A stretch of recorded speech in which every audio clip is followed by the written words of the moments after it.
Shawna, will you just kind of introduce yourself, tell us who you are, what you do? My name is Shawna Bruce, and I work in crisis communications. And I really have a passion for preparing teams to be able to communicate during the response of their next emergency or crisis situation. And you're based over in Canada. I am here. I am talking to you from Sturgeon County, Alberta, just outside of Edmonton, Alberta, here in a frosty, chilly -21 Canada. Yes, location. Oh gosh. Yeah, we're on up plus 17 at the minute. It's almost like still like spring stroke summer. Um, so just give us an overview of kind of what your experience has been of power outages and blackouts. Well, in 2003, my family was posted from Winnipeg, Manitoba to Toronto, Ontario for through our military affiliation. My husband was posted to the Staff College and I went to the Ontario Army headquarters. And we got there on the weekend. So we arrived kind of on the Saturday afternoon. And the following Thursday, on the 14th of August, they had a blackout. Now, this just wasn't any blackout. This wasn't just our home. This was a widespread blackout that impacted 50 million people across 8 northern US states and parts of Canada, including Toronto. I always thought it was interesting that the cause of it, they say, was some tree branches touching power lines in Ohio, which was complicated by some human errors, some software issues, and equipment failures that led to this catastrophic blanketed blackout in all these with all these 50 million people and my family of five also being impacted. So I would say that's the longest and most severe blackout we've experienced. And do you experience them, given the weather, sometimes you have, do you experience them on a sort of regular-ish basis in the winter or at different times of the year? Well, where I live, which is out kind of, they call it in the county. So I'm kind of like, I'm really next to the closest major city, but I am on a different grid. And so there will be times, I'm hoping during this interview isn't one of them, when my power will surge and I'll lose power and that sometimes up for a few hours or what have you. And I think it's hilarious because everyone immediately goes to the Facebook page or community page to say, do you have power? Is your power out? And we all have this little community gab on our cell phones to see what is actually happening. So I wouldn't say they happen often, but freezing weather, having lots of snow or freezing electrical lines can actually impact us here in Canada for sure. We see them maybe more than routinely than most communities, I'd say. Okay. And from your experiences, particularly in that very, very kind of severe one that you talked about, what's the kind of main things you think you've learned from it about coping and managing when that happens? Well, I think for me there's two big takeaways. The first one was how the community came together socially to get through that blackout for the few days we had it. Downtown Toronto, there were neighbors that never met their neighbors personally. They waved across the driveway or from their front porch, but they never actually knew one another. And during that blackout, because I think people had nothing else to do, you couldn't drive anywhere, you couldn't buy gas to get anywhere, you were kind of stuck. It was a summer night. It was summer. We were lucky that it was summer. So people were dragging their lawn chairs out front and looking at the sky because for them, they had all this light pollution happening in downtown Toronto, downtown core, and in the area that they'd never really got to see the stars that clearly. So this became a very social thing that people did in the evenings. And then it resulted in a bit of a block party atmosphere or street party that, to my understanding, they host annually in August now to this day in that community because people really got to know one another. I would say from a preparedness front, because we had just moved, you can imagine that I had boxes everywhere in my basement. But because I was hosting family that weekend, I had unpacked quite a bit, but not all the camping gear. And for us, that was all of the battery powered lanterns and lights and things that we ended up pulling out. And I think we actually camped with the kids in the backyard that night. It was hot. We could put it out, kind of make it fun, pull out the camp stove and do all those things. But for me, that preparedness is key. Do you know for someone at home, like, if it's the winter, how are you heating your house? How are you getting your water? What food do you have on supply? And how are you keeping your family kind of entertained, or activities being managed in your home? So, those things are really critical when, especially if you are, and how are you taking care of your neighbors, right? Are most at risk, maybe are elderly in that case. Can they keep warm? Can they access water? Do they have food? How are we working together as a community to support one another? I think those were my learnings in that space there, because not everyone in my neighborhood had a stove, for example, that they camped with.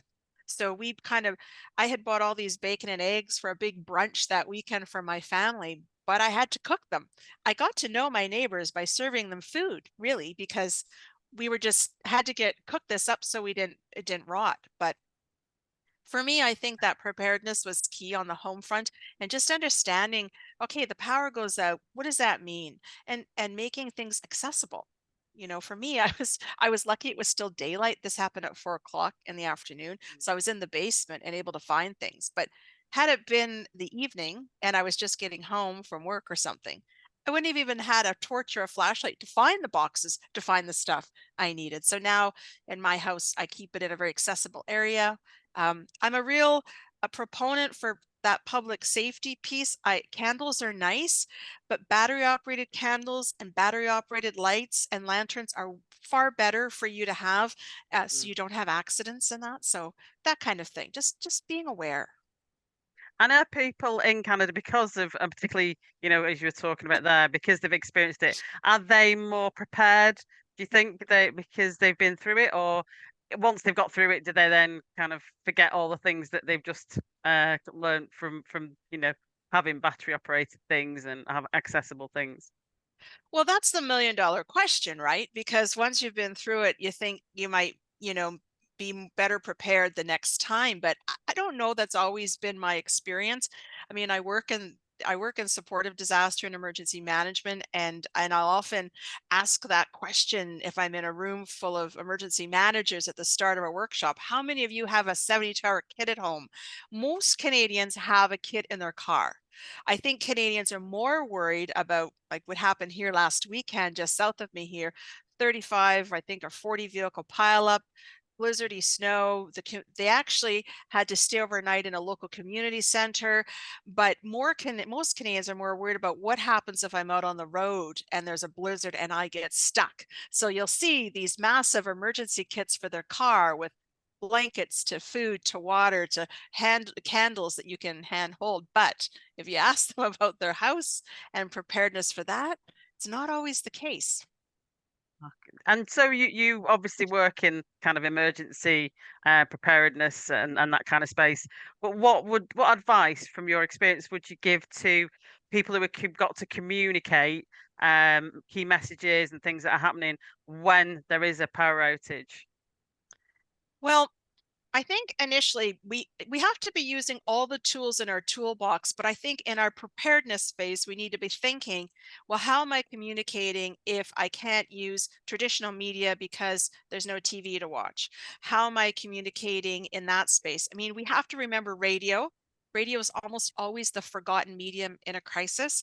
Anyone can listen to a radio from their car, from their cell phone if they still have battery power, or with a crank battery solar powered radio. I mean, I have like 3 radios in my house that are battery powered, some, and they also are solar, just for that reason, because radio can broadcast from anywhere. They don't have to be in a studio. So I think as a communicator, I want to know who are my local radio stations, because in the ice storm of 97 here in Eastern Ontario and Quebec, the radio stations were considered critical infrastructure. And the generators went to them because it's the only way those emergency managers at the military was that it was the only way they communicate with that rural community was through the radio. I'd also say this is a really important time to be optimizing all of those community relationships, your coin, your community outreach information network. Who is your contact, for example, at local churches, local schools, local sports groups? Where are they congregating? And they're a great trusted source to share information with. And you might have to go old school. You might actually have to go and talk to them in person and deliver a bulletin that they can share with people. I think those are things that are happening now. I'm seeing in the US, there's been some great projects where they've actually put benches in parks that have plugins, solar powered plugins, so you can get your phone back working. If you have a community hub place where you can actually put in multiple places for people to charge phones, you'd be very popular. But my point is really thinking outside the box on who you have in the community that's reaching out to your most at risk and to that larger population. Your ham operators are one. Your cell phone, yeah, some cell towers are still going to be okay to be used until you lose that power on your phone and your radio. I don't know. We always talk about this. I don't know what other means of communication people are using, unless you're putting signage up in a community hall or using like a digital rolling sign or something. It's going to be challenging for you. So this is needs to be brainstormed with your teams now. So you're not thinking about on the day that you're trying to get preparedness or survival information out to people, in my opinion. So, and one last final question. What kind of are the top three things you would say to think about to be prepared or as you're preparing for potential power outages? For my home, for my family, like for me Uh, personally, either, either, I what are the top three things on your mind, I suppose? I would be looking at how am I keeping my family warm? How am I feeding them? And how am I getting water? And for everyone, it's a bit different. I'm very fortunate where I live. I have a generator that we use for camping, so we could probably power up a generator to use. I have a wood burning fireplace, so I could keep warm. Water is my I'd clean my bathtubs and then I'd fill them with water so I would have access because if you're some water sources won't be available if you have to use a pump system, if you're on a well, for example. Every bucket I had, I'd fill up with water. Your hot water tank, if it's natural gas fed, you could have water even in that. And I'd be thinking about food. What can I mean, I'm lucky I have a barbecue. It's Canada. We barbecue 24/7 with natural gas. So I'm fortunate again there to use that as a way to cook. But what do I have that's easy to cook that to make sure people are getting, fed? How do I keep them warm? How do I keep them fed? And how do I keep them watered? Like really and how do I stay informed on what's going on? So that in my mind would be my areas that I would be focusing on for my family to prepare. And I would be sharing that with the community, things they could be doing in advance to get ready. On the other side of that, I would also be sharing some safety tips because I'm always so sad when I hear after a really a big freeze that we have here or a blackout where people bring outdoor heating devices inside their homes and you hear these horrific carbon monoxide incidents that happen. Just being mindful. We have a lot of Canadians that are new to Canada too. They might not have ever experienced this. So, how do we make sure that they understand what's acceptable and what's not? Like a little checklist of do's and don'ts, really.